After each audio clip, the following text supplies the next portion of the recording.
So, if human behavior is a river, is ethics the dam that keeps us all safe? Or is it, the very thing that guarantees a catastrophic flood?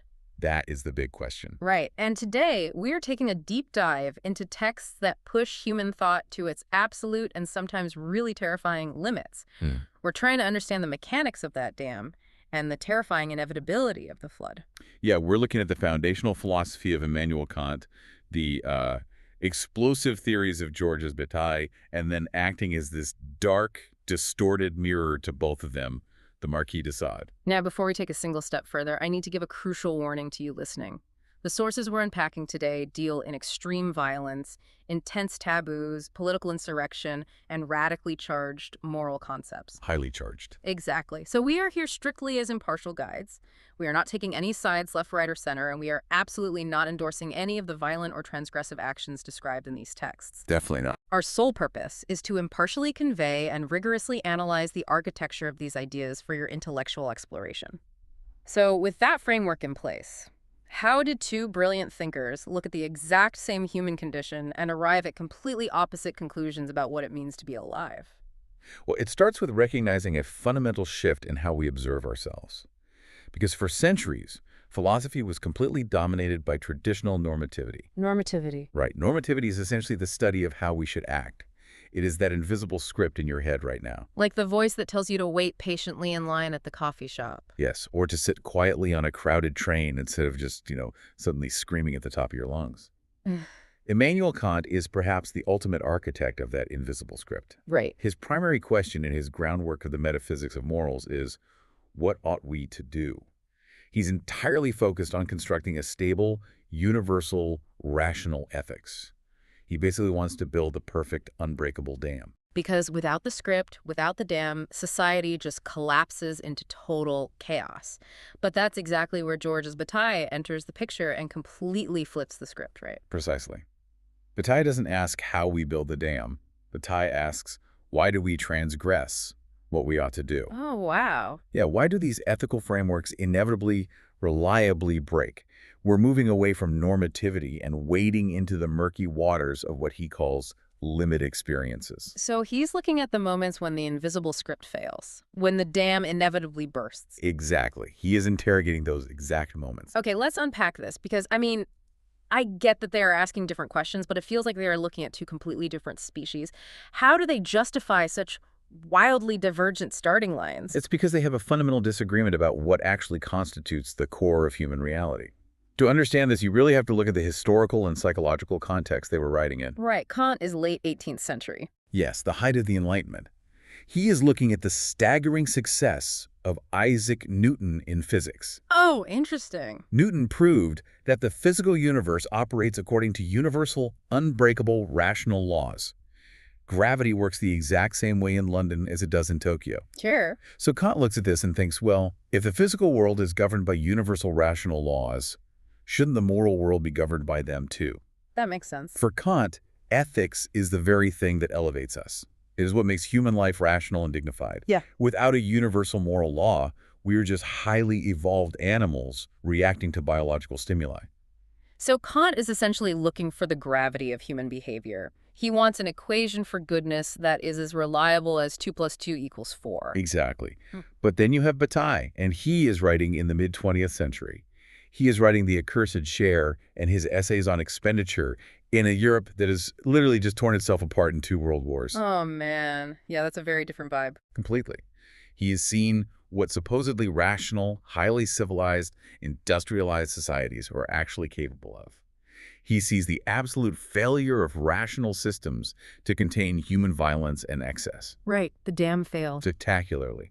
So Bataille concludes that human life is defined precisely by its inability to be contained by such structures. He argues that true inner experience requires questioning and ultimately breaking through all values and authorities. It's just a completely different diagnosis of the human condition. Kant sees the pressure building behind the dam and thinks, we need thicker concrete. Yeah. Bataille sees the pressure and thinks the water's fundamental nature is to overflow. The dam is an illusion. But before we can really grasp why Bataille wants to demolish the system, we need to understand the sheer, imposing scale of the fortress that Kant built. Do. Let's really get into the mechanics of Kant's groundwork of the metaphysics of morals and his critique of practical reason.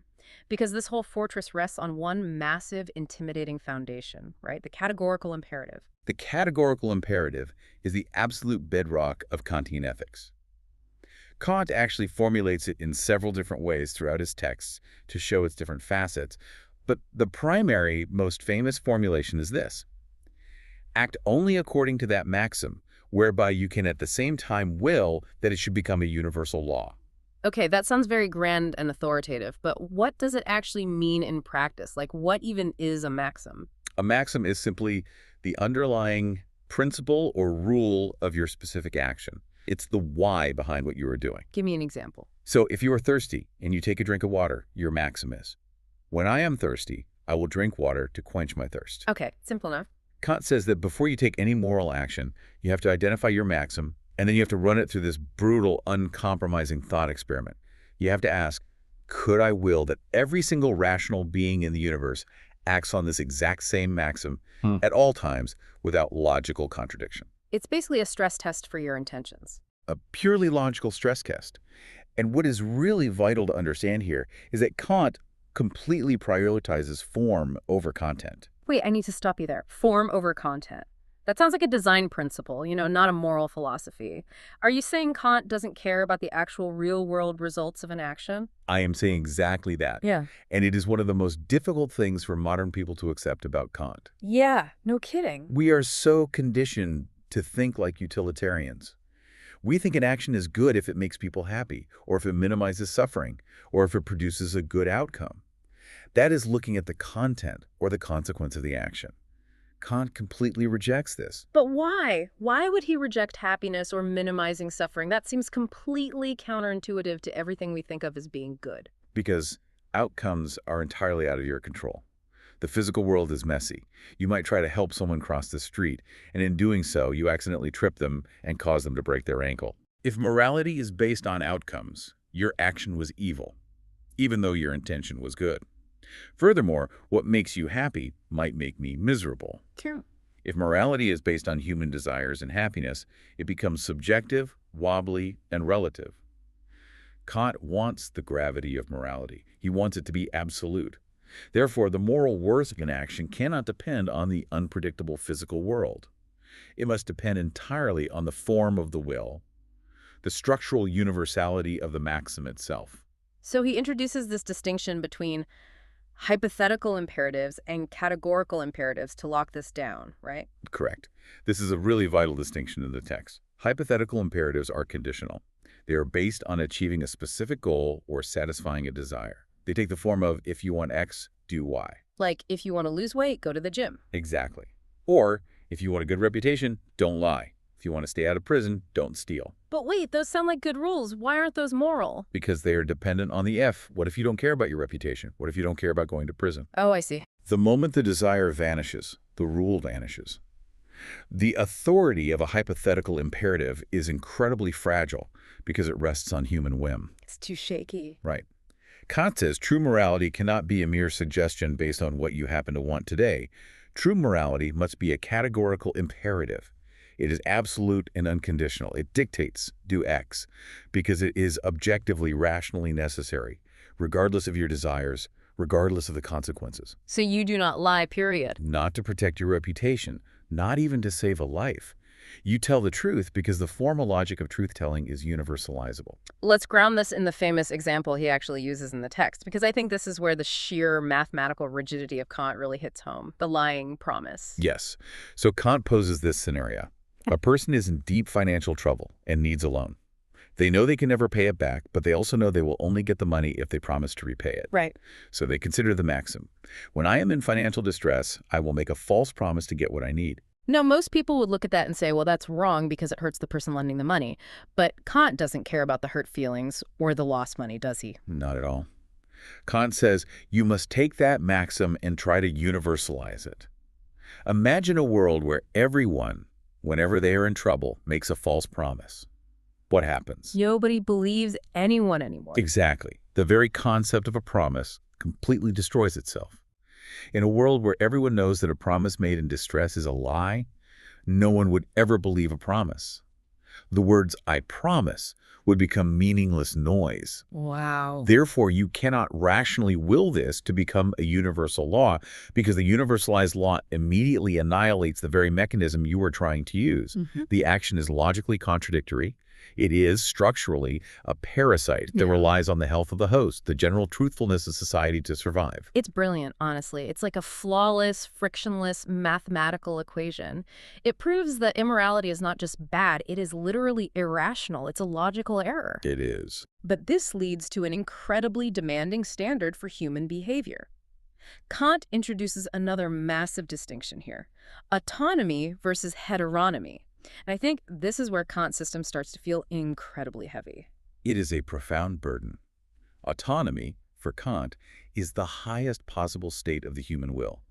We often use the word autonomy today to mean, doing whatever I want. Yeah, like being independent. But Kant means the exact opposite. Autonomy literally comes from the Greek auto, meaning self, and nonos, meaning law. It means self-legislation. The subject uses pure practical reason to legislate the moral law to itself, entirely independent of outside influence. And the opposite of that is heteronomy.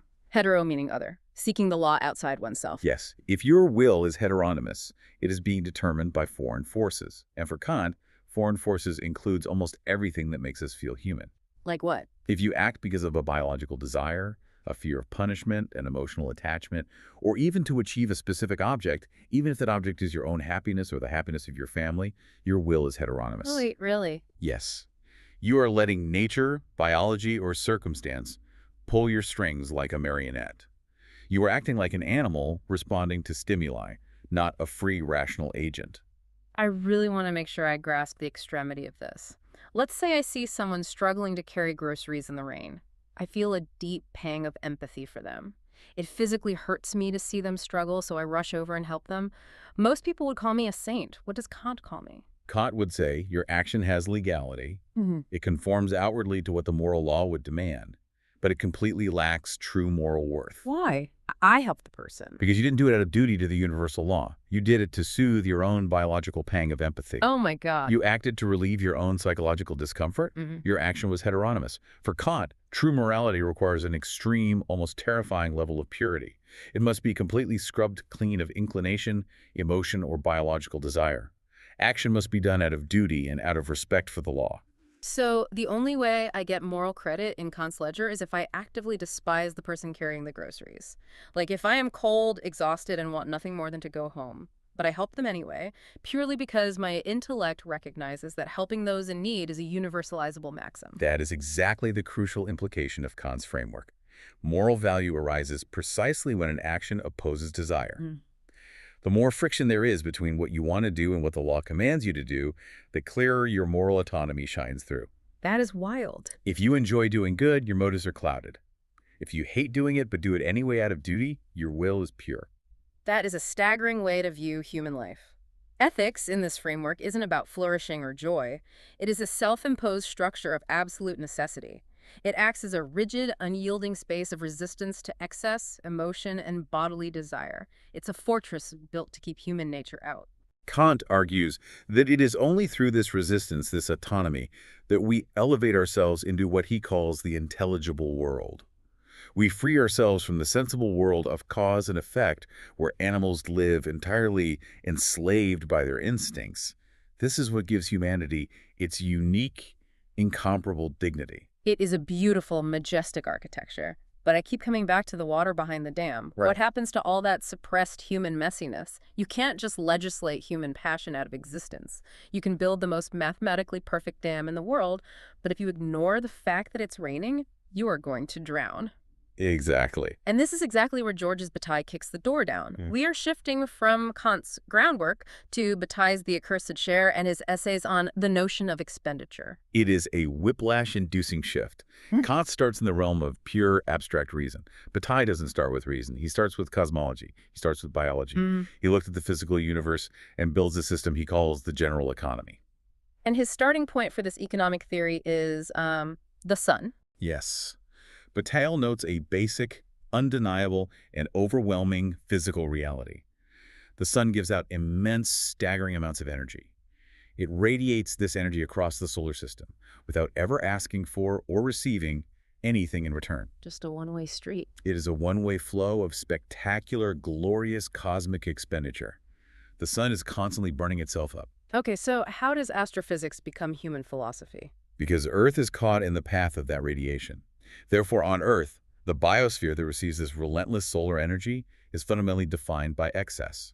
There is always, inevitably, a massive excess of biological and biochemical energy pouring into the system. I'm stuck here because everything we are taught in school, whether it's classical economics or Darwinian evolutionary biology, is based on the exact opposite idea. You mean scarcity? Yeah. We are taught that life is defined by scarcity. There isn't enough food, there isn't enough land, there isn't enough money. So creatures and corporations fight over limited resources to survive and grow. Everything is about conservation and efficiency. And Bataille argues that this is our greatest illusion. He critiques classical utility, this obsession with efficiency, and he sometimes mocks it as bourgeois stinginess. Bourgeois stinginess, I love that. Society pretends it operates on a perfectly balanced ledger of production and conservation. We acquire energy, we use it to grow, we save the rest for a rainy day. But Bataille points out that this only applies to the restrictive economy, the local view of a single organism or a single factory. Okay, so what happens when you zoom out? If you zoom out to the general economy of the entire planet, the paradigm shifts from scarcity to explosive excess. How so? Like, where is all this excess energy? Because organisms and societies quickly reach limits to their growth. A tree can only grow so tall before gravity pulls it down. Yeah. A tiger can only eat so much meat. A capitalist society can only build so many factories or manufacture so many goods before the market is saturated. Right, there's a cap. There is a ceiling on productive growth. But, and this is the crucial part, the sun keeps shining, the energy keeps pouring in. Once you hit the limit of growth, what happens to the excess boiling solar energy that continues to accumulate in the system? The pressure builds, the dam is full, but the river keeps flowing. Exactly. It must be expended. If energy cannot be used for productive growth, it cannot just sit there harmlessly, it must be lost. And Bataille calls this dépense, or unproductive expenditure. This excess energy must be squandered, often gloriously or catastrophically, in pure loss. Are you saying that when humans do things that are completely useless from an economic standpoint or even deeply destructive, we aren't just making a mistake, we are actually following a deeper, older law of nature? That is precisely his argument. Beneath our rational Kantian systems of sating, duty, and producing, humanity is secretly driven by the absolute necessity of unproductive expenditure. Bataille lists these in the text, and it's a fascinating catalog of human behavior. Let's hear it. He lists luxury, mourning, war, cults. The construction of sumptuary monuments, think of the Great Pyramids, which are essentially massive, economically useless tombs, games, spectacles, perverse sexual activity, and poetry. Poetry, really? Yes, poetry is the expenditure of language. Instead of using words efficiently to convey a simple message like a manual or ledger, poetry twists language, wastes it on rhythm and metaphor, squanders its utility to create an emotional intensity. Oh, that makes so much sense. All of these things, from war to poetry, are ways we burn off the accursed share, the excess energy. In this worldview, ethics is no longer about upholding a universal rational law. It is about limits and the inevitable explosive violation of those limits. As Bataille famously writes in a later text, eroticism. Eroticism is the approval of life even in death. That is a staggering quote. Let's really analyze that. The approval of life even in death. It implies that life isn't just about surviving as long as possible. It means embracing the burn, the loss, the squandering of our own energy. It's the realization that a fire is most alive precisely when it is consuming the wood and turning it into ash. Beautifully put. And Bataille grounds this abstract cosmological theory in concrete anthropological sources.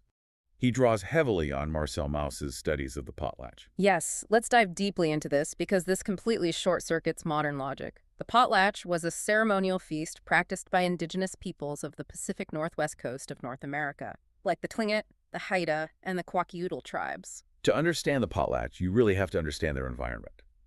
These tribes lived in a region of massive ecological abundance, endless salmon runs, massive cedar forests. So no scarcity. Right. They were not living in a state of desperate scarcity. They generated massive excess wealth. But instead of hoarding it in a bank, they practiced the potlatch. A modern economist would look at the ceremony and literally have a panic attack. Because it wasn't a market exchange to acquire more wealth, right? It was the ostentatious, deliberate, competitive destruction of wealth. Yes. Imagine the scene. A tribal chief gathers his rivals. Over days of feasting, he doesn't just give away vast fortunes of blankets and food. To truly prove his superiority, he will literally burn his own canoes. Burn them. Burn them.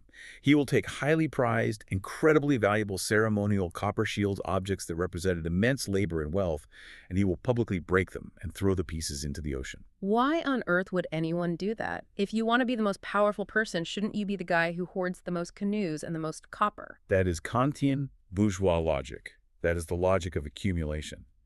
The potlatch operates on the logic of expenditure. By destroying his own wealth, the chief is demonstrating that he is so powerful, so deeply connected to the endless generative flow of the universe, that he is not bound by material necessity. He's flexing. The ultimate flex. He establishes rank and prestige not through the power to hoard, but through the absolute power to lose. He is mastering the excess. He is proving he can channel the explosive energy of the sun without being destroyed by it. It's a completely different psychology.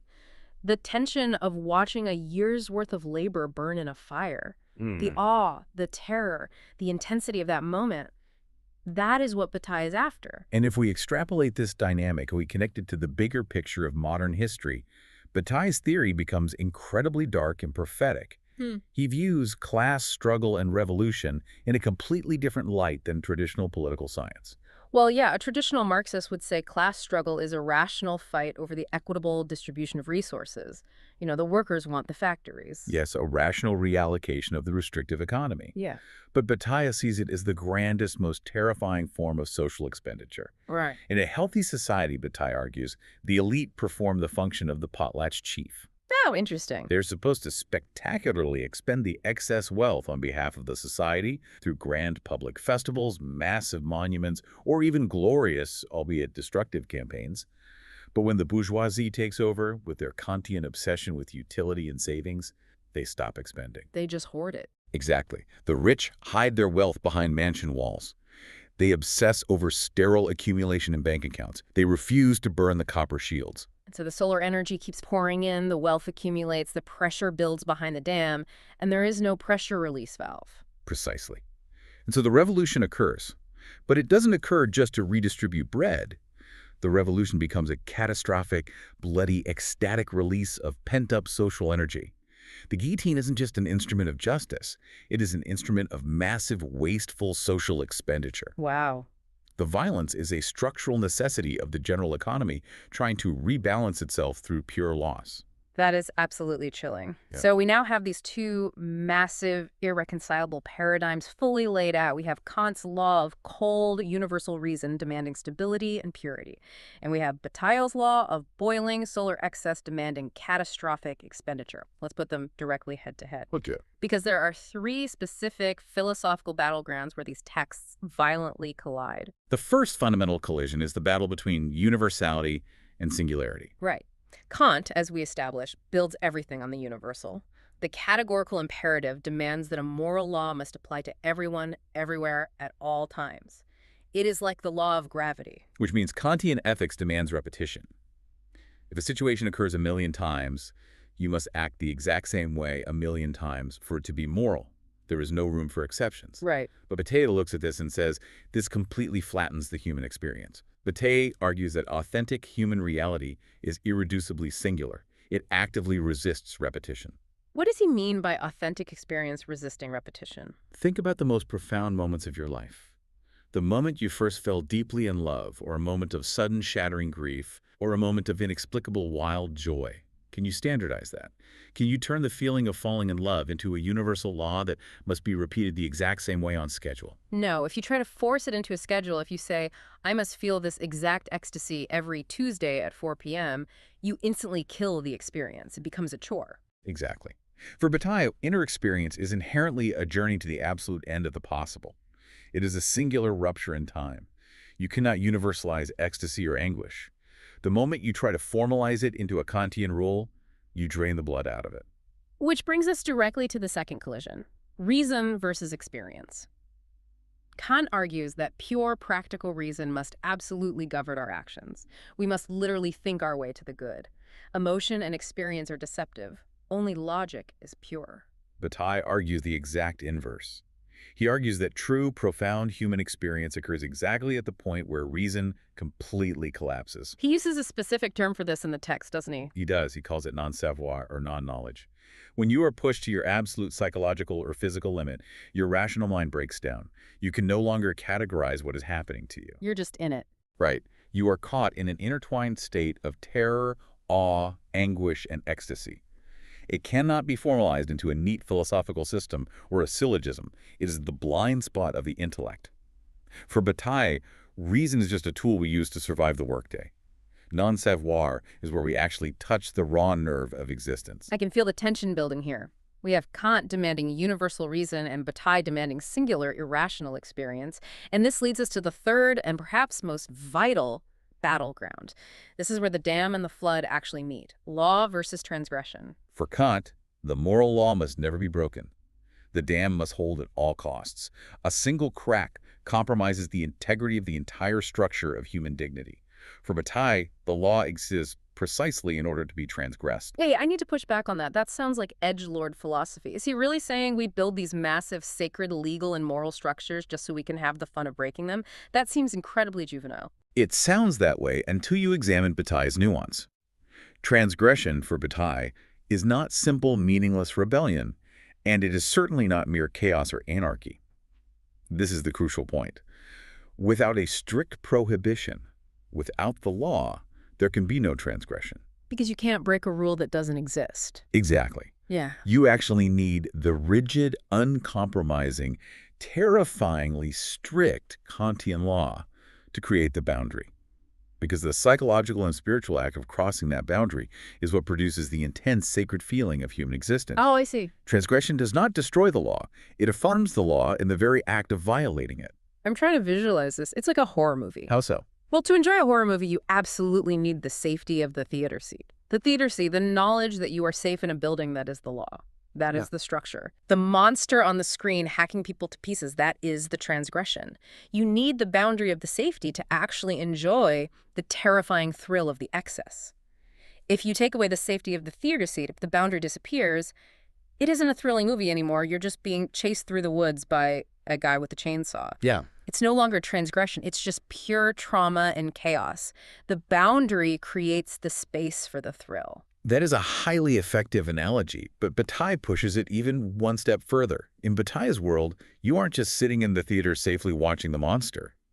In the moment of true transgression, the boundary of the screen dissolves, and you realize you are simultaneously the monster and the victim. Whoa. You are the one experiencing the violent release of energy, but your point holds perfectly. Without the prohibition, without the social conditioning that tells you violence and excess are wrong, the act would just be a flat, meaningless, animalistic occurrence. An animal killing another animal isn't transgressing, it's just eating. A human breaking a sacred taboo experiences a cosmic vertigo. So Kant builds the dam, and Bataille says the only reason we build the dam is so we can feel the overwhelming godlike rush of blowing it up with dynamite. Exactly. But this brings us to an incredibly dark intersection. We've looked at Kant, who is purely rational and lawful. We've looked at Bataille, who desires the ecstatic break of the law. But what happens if you combine them? What happens if someone takes Bataille's deep biological desire for transgression, excess, and destruction and applies Kant's rigorous, universal, unyielding mathematical logic to it? You get a philosophical nightmare. You get the Marquis de Sade. We are turning now to Sade's text, Philosophy in the Boudoir, and again, a reminder to you listening. We are analyzing the mechanics of Sade's deeply disturbing arguments, not endorsing them. Sade was imprisoned for decades precisely because his ideas and actions were so abhorrent to society. But as a philosopher, he presents us with a terrifying paradox. He does. Sade asks, what if dark, destructive, antisocial desire itself becomes systematic, rigorous, and logically consistent? What if you apply the Enlightenment's beloved tools of cold reason, logic, and the study of nature to the absolute darkest impulses of the human psyche? I want to really walk through how Sade does this in the text because it's deeply unsettling how logical it sounds if you accept his twisted premises. How does he justify the horrific things he writes about? Sade's primary move is to weaponize the concept of nature. During the Enlightenment, philosophers like Kant were obsessed with natural law. They thought nature was a rational, balanced system. Sade looks at nature and says, "Are you blind? Nature is a slaughterhouse." Wow. He points out that nature constantly ruthlessly destroys life to make room for new life. Volcanoes, plagues, earthquakes, predators eating prey. Death is the engine of the natural world. Therefore, Sade argues destruction is just as much a universal law of nature as creation. Okay, so he establishes that destruction is natural. How does he apply Kantian logic to that? He essentially creates this incredibly dark parody of the categorical imperative. Kant says, follow the universal moral law with absolute unyielding consistency, ignoring all your human empathy or biological desires. Because empathy is heteronymous and weak? Right. And Sade takes that exact same framework and just pivots it. Sade says, follow the natural law of destruction and extreme desire with absolute unyielding consistency, also entirely ignoring all human empathy or guilt. Oh, wow. So they both demand that you suppress your natural compass. Exactly. Kant suppresses it for duty, Sade suppresses it for extreme cruelty. But both of them produce systems of extreme formal coherence. He writes philosophy in the boudoir almost like an instructional manual or a play, right? The characters don't speak like raving lunatics. They speak like calm, hyper-rational professors giving a lecture on anatomy, except the anatomy involves torture. Exactly. The terrifying thing about Sade is his pedantic rigor. He will pause a scene of extreme debauchery to deliver a 20-page, highly structured philosophical dissertation on why murder is logically necessary to prevent the overpopulation of the species, aligning perfectly with the general economy of nature. He even applies this twisted logic to politics. Deep inside this text of extreme pornography and violence, there is a political pamphlet called Yet Another Effort, Frenchmen, If You Would Become Republicans. It is a fascinating and disturbing political document. Sade is writing in the wake of the French Revolution. They have just executed the king. They've established a republic. Sade argues that a republic, by its very definition, is an unnatural state of freedom, completely surrounded by hostile, despotic monarchies. Okay. To survive, a despotic monarchy relies on the silent, paralyzed terror of its citizens. But a republic, Sade argues, requires constant agitated motion. It requires a citizenry that is inherently insurrectionary, always ready to violently overthrow tyranny. So what is his logical conclusion? He argues that you cannot ask citizens to be calm, moral, and law-abiding in their private lives, and then suddenly expect them to be violent, bloodthirsty insurrectionists when the republic needs defending. Therefore, Sade argues, the republic must actively encourage immorality, crime, and excess. Theft, murder, and libertinage keep the citizens sharp, aggressive, and free from the paralyzing guilt that kings use to control them. It is a completely perverse, yet formally structured political logic. I am genuinely disturbed by how neatly that fits together. Let me make sure I'm getting this right. And to clarify for you listening, Sade is essentially acting like a malicious artificial intelligence. How so? Well, if you tell an AI to maximize paper clips, it might logically decide to destroy all of humanity to harvest the iron in our blood to make more paper clips. Right. It's perfectly logical, but completely devoid of humanity.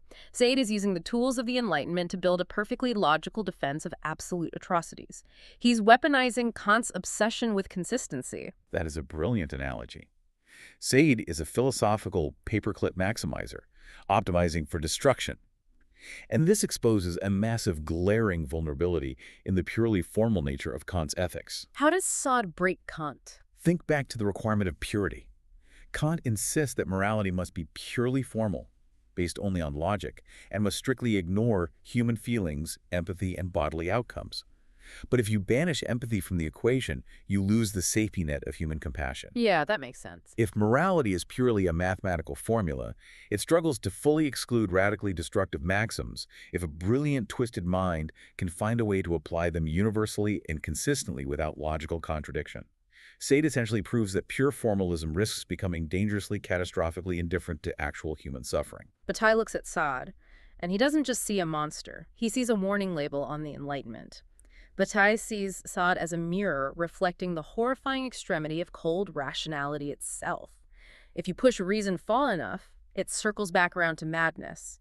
And this collision, this terrifying synthesis of Kantian reason and Sadean cruelty, leads to Bataille's ultimate radical conclusion about the very nature of ethics. This is where Bataille drops the hammer on the entire history of philosophy. He reveals something fundamentally unsettling. Ethics contains within itself the necessity of his own undoing. Explain that. How does the dam guarantee the flood? It is a structural inevitability. The entire purpose of the law of ethics is to create limits. It establishes boundaries of acceptable behavior. But because human biology and psychology are tied to the general economy, to the boiling excessive energy of the sun, those limits naturally, inevitably generate the desire to cross them. The pressure builds. The pressure of the suppressed energy builds up against the wall of the law. And the very act of finally crossing that limit, of rupturing the dam, produces what Bataille calls the sacred experience. There is a striking analogy in the sources here that perfectly captures this explosive tension. Bataille compares sexuality and violence to a tiger. He says that sexuality is in time what the tiger is in space. It's a profound image. Think about a tiger moving through the jungle. It is a concentrated node of violent, predatory, beautiful energy that consumes the life around it to sustain its own magnificent excess. Right. It is a rupture in the peaceful space of the forest. Bataille says that the limit experience, the moment of ecstatic transgression, is the exact same thing, but in time. It is a sudden, frantic, luxurious squandering of built-up psychological and physical energy. It is a rupture in the peaceful timeline of your life. And the bourgeois mindset, the Kantian mindset, is terrified of the tiger. It tries to hide this reality. It tries to restrict all this wild expenditure to the shadows, demanding we all act rationally, efficiently, and productively from 9 to 5. But the pressure only builds. The sun keeps shining. The energy keeps accumulating. If we connect this to the bigger picture, Bataille is arguing that humanity is caught in an impossible, agonizing trap. On one hand, we desperately try to be like Kant. We are terrified of the dark, so we try to build safe, rational, universal laws to protect ourselves from each other and from nature. We build the dam. But on the other hand, The cosmological reality of the universe, that endless, giving, burning sun, and our own biological reality completely reject the dam we are fundamentally biologically forced to expend. does this mean that building a perfectly moral, perfectly Kantian society is not just difficult, but literally impossible? Because the more perfect and rigid the moral structure is, the more unspent psychological and social energy builds up behind the dam, ensuring an even more violent explosion. That is exactly Bataille's diagnosis. A perfectly rational, perfectly Kantian society would suffocate us. It would turn us into automatons. It would deny the very mechanism, transgression, and expenditure by which we experience the deepest, most sacred intensities of life. Which brings us to the ultimate, final question of this entire deep dive. Yeah. How do these thinkers define the good? What is the highest possible goal of human existence? Because they clearly aren't aiming for the same target. They are aiming at entirely different universes. For Kant, the ultimate goal is what he calls the highest good, or das höchste Gut. This is a state where everyone acts purely from duty, in strict accordance with the universal law, and as a result, virtue is perfectly rewarded with happiness. Right. But Kant is a realist. He looks around the physical world and realizes that good people suffer and bad people prosper all the time. The math doesn't balance in this life. So how does he fix the equation? He has to invent metaphysical safety nets. To make his system coherent, Kant admits that pure, practical reason must postulate. It must assume the existence of God, the immortality of the soul, and human free will. He needs an afterlife and a perfectly just God to eventually balance the ledger, to ensure that the Kantian saint who suffered on earth gets their reward in eternity. It's incredible. He builds this massive edifice of pure logic, but at the very top, he has to install faith to keep the roof from caving in. But Bataille sweeps all of that off the table, doesn't he? Bataille shatters the table. For Bataille, the concepts of good and evil, of virtue and reward, are completely secondary. They're almost bourgeois, utilitarian distinctions used to keep the factory workers in line and the economy running smoothly. What actually matters to Bataille is not moral purity, but the intensity of experience. He writes about this extensively in his book, Inner Experience. And what's fascinating is that he borrows heavily from religion to do it, even though he's essentially an atheist. Yes, Bataille traces his own harrowing intellectual and spiritual journey in that text. He intensely studied the practices of religious ascetics and mystics people, like St. John of the Cross, who wrote about the dark night of the soul. Bataille was obsessed with how these mystics pushed their minds and bodies to the absolute breaking point through fasting, meditation, and self-denial. But Bataille wasn't looking for a loving God, right? He wasn't trying to achieve salvation. Exactly. Bataille followed the mystic's path of intense, agonizing meditation, not to find a creator, but to find the absolute void. He wanted to reach the edge of the cliff and jump into nothingness. To Bataille, reaching the extreme limit of human possibility means shedding all what he calls projects. What does he mean by a project? A project is anything aimed at the future. Working for a promotion is a project. Building a house is a project. Even the religious desire to achieve salvation, go to heaven, is a project. All of these belong to the rational, Kantian world of progress, utility, and accumulation. They are all ways of avoiding the present moment. Oh, wow. To access true inner experience, you must completely abandon all projects. You must stop trying to become something and face the agonizing, ecstatic reality of the abyss right now in the present without any hope for the future. Wow. That leads to a deeply unsettling realization. If we follow Bataille's logic to its absolute endpoint, the highest, most profound, most authentically human experiences might actually lie entirely beyond the boundaries of morality. They might require us to step outside the ethical dam entirely, to abandon all hope of being good in order to finally be real. So what does this all mean? Where does this leave us? It brings our conflict to a definitive, unresolvable head. We are left with a stark, terrifying choice about human nature. Is ethics the foundation of human dignity? Or is ethics merely a limit that must be exceeded to access a deeper, truer reality? Kant answers with unwavering mathematical certainty. Ethics is what makes us human. It is through our autonomy, our incredible ability to defy our own biology and give ourselves the moral law, that we are elevated above mere animals driven by blind instinct. The dam is our crowning achievement. But Bataille answers that what exceeds ethics is what reveals who we are beyond the merely human. He talks about the naked sacrifice. Like the biblical story of Abraham and Isaac. Precisely. In the biblical story, God commands Abraham to sacrifice his son Isaac. It is the ultimate transgression. But at the last second, God provides a ram caught in a thicket to take Isaac's place. The story resolves safely, the boundaries restored. But Bataille's version. But Bataille says true experience is the sacrifice without the ram. It is the leap without the safety net, without the promise of salvation, without God stepping in to make it okay. It strips us down to the terrifying, ecstatic core of reality. This raises an important question, and it's one I want you, listening right now, to really consider in the context of your own everyday life. Because this isn't just abstract French and German philosophy. This is the operating system of your brain. When do you feel most vividly, undeniably alive? Is it on a Tuesday morning when you're perfectly following your daily routine, paying your taxes, fulfilling your moral duties, arriving at meetings on time, and acting as a rational, productive, purely Kantian citizen? Or do you feel most vividly alive during moments of overwhelming, almost chaotic intensity? Think about the wild, irrational euphoria of falling deeply in love, which makes you do completely illogical, economically disastrous things. Think about the physical, exhausting release of dancing in a crowded room, or the adrenaline of a dangerous sport, or even the profound, world-shattering rupture of facing deep grief. The everyday tension that you feel between the rational, tightly controlled work week, where we are all forced to be good Kantians, maintaining the dam, and the chaotic, necessary release of the weekend, where we lean into Bataille's expenditure, blowing off scheme that is the exact philosophical war we've been discussing. It is playing out in your living room, in your office, and in your own psychology every single week. The confrontation between Kant and Bataille does not end in a neat, satisfying synthesis. There is no middle ground where they shake hands and agree. It produces a permanent, aching fracture in our understanding of ourselves. Kant stabilizes the human subject through the rational law. He builds the dam. Bataille destabilizes the human subject through ecstatic excess. He is the flood. We are torn between the desperate need for safety and the biological compulsion to exceed our limits. And as we wrap up this deep dive, I want to leave you with one final provocative thought to mull over on your own.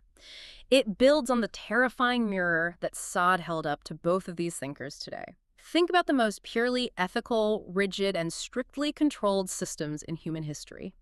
Think about the attempts to build perfect utopias, or deeply puritanical societies, or extreme, uncompromising legal frameworks that demand absolute purity from their citizens. It's a dangerous path. Consider this. The more purely ethical and rigid a system becomes, the closer it approaches its own terrifying limit. A limit where it can no longer distinguish itself from its exact opposite. Ask yourself, does absolute unyielding moral purity inevitably require absolute cruelty to maintain itself? Does the pursuit of total Kantian perfection secretly, deep down, rely on Sadean ruthlessness to enforce the law? It's a chilling thought. If human behavior is a river, we spend our lives endlessly pouring concrete, mixing the mortar of reason to build the dam of ethics. We praise the wall and we worship the safety it provides. But perhaps we should spend a little more time looking at the dark, heavy clouds gathering over the mountains. Because the sun is shining, the energy is building, and the flood is always coming. Thank you for joining us on this deep dive.